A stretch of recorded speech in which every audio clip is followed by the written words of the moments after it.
కాపు సంక్షేమ నేతగా, కాపు నేతగా ఏపీలో ప్రాచుర్యం పొందిన హరిరామ జోగయ్య సంచలన నిర్ణయం తీసుకున్నారు. తను ఏర్పాటు చేసిన ఒక కాపు సంక్షేమ సేనని రద్దు చేశారు.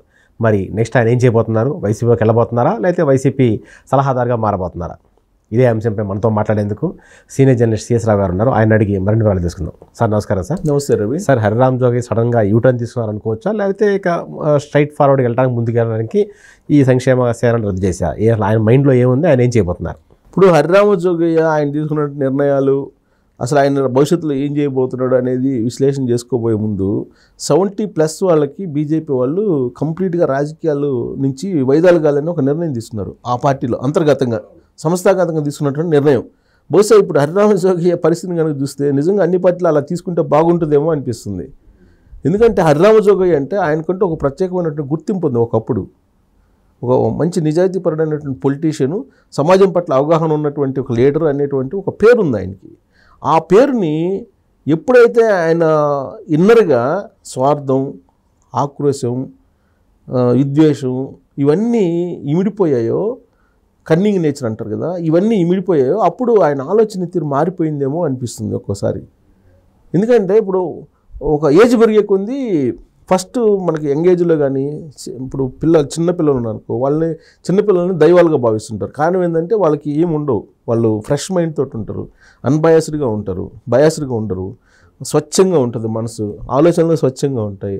ఆ తర్వాత వయసు పెరిగే కొద్దీ కుళ్ళు, కుతంత్రాలు ఇవన్నీ పెరిగిపోతుంటాయి. ఇంకా వయసు ఇంకా ఎక్కువ పెరిగే కొద్దీ ఇంకా ఎక్కువ పెరుగుతుంటాయి. అలానే ఇప్పుడు హరిరామ జోగయ్యకి తొలి అంకంలో రాజకీయంగా ఆయనకి ఎంత మంచి పేరు ఉందో, ఇటీవల కాలంలో ఆయన వ్యవహరిస్తున్నటువంటి తీరుని కనుక చూస్తుంటే అంత నెగిటివ్ షేడ్ వచ్చేస్తుంది ఆయన మీద.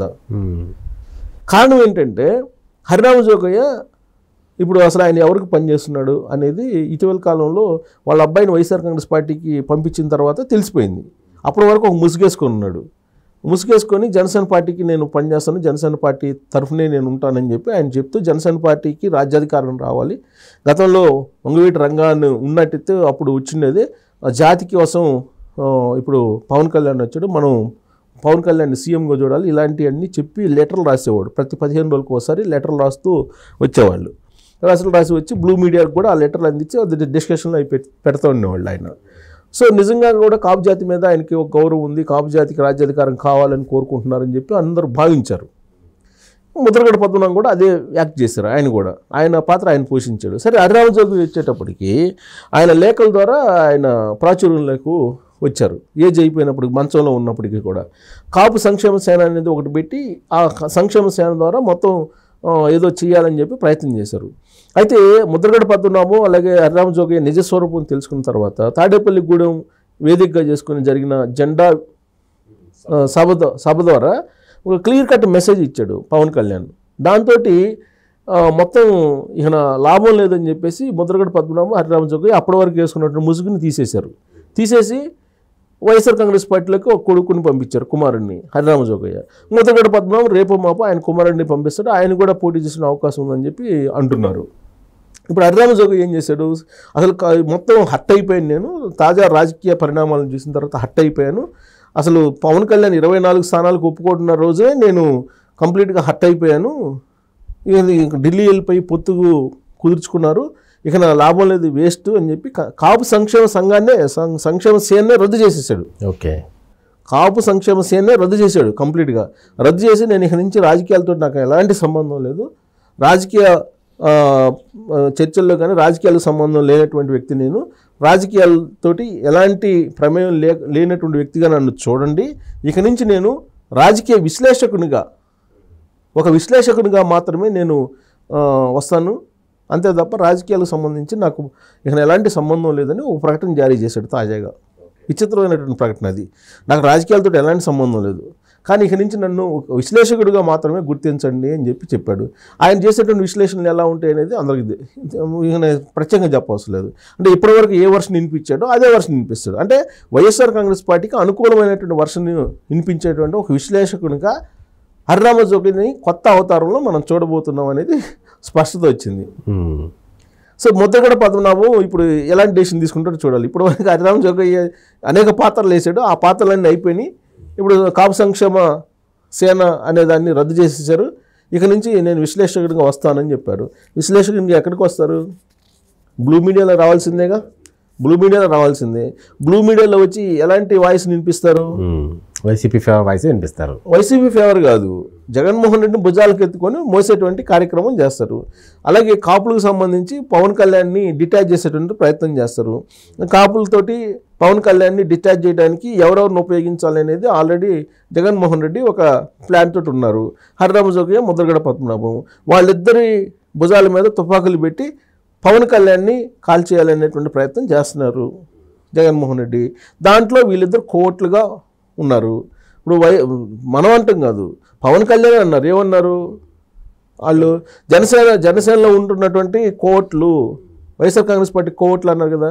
వైఎస్ఆర్ కాంగ్రెస్ పార్టీకి పనిచేసేటువంటి వాళ్ళు కోటిజం చేస్తున్నారు, జనసేనలో ఉంటూ వైఎస్ఆర్ కాంగ్రెస్ పార్టీకి అనుకూలంగా మారుతున్నారు అనేది కదా ఆయన ఉంది. దానికి హట్ అయిపోయామని చెప్పి హరిరామజోగి హట్ అయిపోయి ఇప్పుడు వాళ్ళు విశ్లేషణగా మారుతామని చెప్పి హరిరామజోగి మాట్లాడుతున్నారు. సో హరిరామజోగి విశ్లేషణ చూడాలని నాకు కూడా ఆసక్తికరంగా ఉంది. ఎందుకంటే సబ్జెక్ట్ వైజ్ ఆయనకి బాగానే ఉంటుంది, సబ్జెక్ట్ ఉంది. ఇప్పుడు ఉండవల్లి అరుణ్ కుమార్కి ఎంత సబ్జెక్ట్ ఉందో హరిరామజోగి కూడా అంతే సబ్జెక్ట్ ఉంటుంది. ఇద్దరు రచయితలే.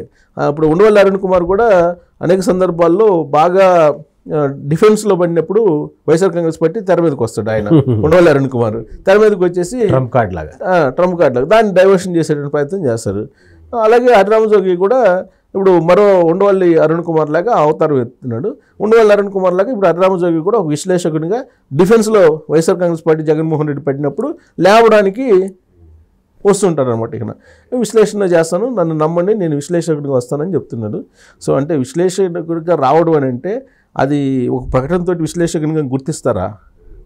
ఇప్పుడు రాజకీయ పార్టీల్లో పనిచేసి ఆ రాజకీయ పార్టీల భావజాలాన్ని బాగా పుణికిపుచ్చుకొని నరాన ఆ రాజకీయ పార్టీ యొక్క భావజాలాన్ని జీర్ణించుకొని విశ్లేషకునిగా నేను వస్తానంటే ప్రజలు నమ్ముతారా ప్రజలు? మీరు మొత్తం వైఎస్ఆర్ కాంగ్రెస్ పార్టీ అలాగే జగన్మోహన్ రెడ్డి భావజాలాన్ని మొత్తం పుణికిపుచ్చుకొని ఆ పార్టీకి కోఆర్టిజం చేస్తూ పవన్ కళ్యాణ్ చెప్పినట్టు నేను విశ్లేషకునిగా వస్తానంటే, విశ్లేషకుడు అంటే సమాజం దృష్ట్యా సమాజాన్ని దృష్టిలో పెట్టుకొని విశ్లేషణ చేయాలి. నువ్వు కాపు జాతికి సంబంధించి కాపు సేన పెట్టి నడిపిన వాళ్ళు నీకు విశ్లేషకునిగా అన్ని సమాజాన్ని సమాన దృక్పథంతో ఎలా చూడగలవు? అసలు చూసే ఛాన్స్ ఉందా విశ్లేషకునిగా? లేదు కదా. మరి ఎలా విశ్లేషకునిగా నిన్ను యాక్సెప్ట్ చేస్తారు పబ్లిక్? సో ఆయన అయితే ప్రకటన చేశాడు. చూడాలి భవిష్యత్తులో ఆయన విశ్లేషణ ఎలా ఉంటుంది, ఆయన ఎలా రూపాంతరం చెందుతారో చూడాలి మనం. సో చేగొండి హరిరామజోగయ్య పాత్ర ఒకటి ముగిసింది, ఇంక మరో పాత్రలో పరకాయ ప్రవేశం చేస్తానంటున్నారు. మరి ఆ పరకాయ ప్రవేశం చేసిన తర్వాత ఆయన మాట ఎలా ఉంటుందో, ఆయన చేతి రాత ఎలా మారుతుందో అందరికీ తెలుసు. సో రాబోయే రోజుల్లో ఆయన ఎప్పటికైనా ప్రజల కోసం పనిచేయాలని కోరుకుందాం. Thank you.